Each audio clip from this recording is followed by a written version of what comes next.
குடிச்சாதான் கல்லீரல் கெட்டு போகும்னு யாருங்க சொன்னா? பிரச்சனை அது கிடையாதுங்க.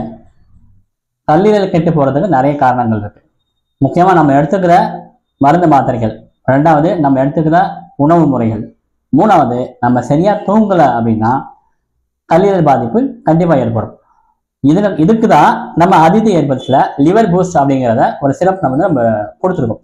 இது எல்லா வயதினரும் எடுக்கக்கூடிய ஒரு அற்புதமான ஒரு மருந்து.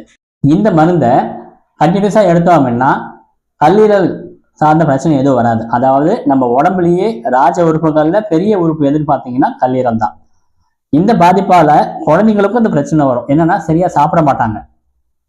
இதுக்கு இந்த மருந்து நல்லாவே பயன்படும். ரெண்டாவது விஷயம் என்னன்னா, தோல் சம்பந்தமான பிரச்சனை எதுவாக இருந்தாலும் கல்லீரல் பாதிப்பு இருந்தால் மட்டும்தான் உங்களுக்கு, அதாவது ஸ்கின்ல ப்ராப்ளம் வருது அப்படின்னா உங்களுக்கு லிவர் ப்ராப்ளம் இருந்தால் தான் அந்த பிரச்சனையே வரும். ஸோ நம்ம அதிதி ஹெர்பல்ஸ்ல லிவர் சிரப், அதாவது லிவர் பூஸ்டர்னு சொல்லுவாங்க, இந்த லிவர் பூஸ்டர் நம்ம லான்ச் பண்ணியிருக்கோம். எல்லாரும் சப்போஸ் உங்களுக்கு வேணும் அப்படின்னா கீழே இருக்க நம்பரை கான்டாக்ட் பண்ணி வாங்கிக்கோங்க.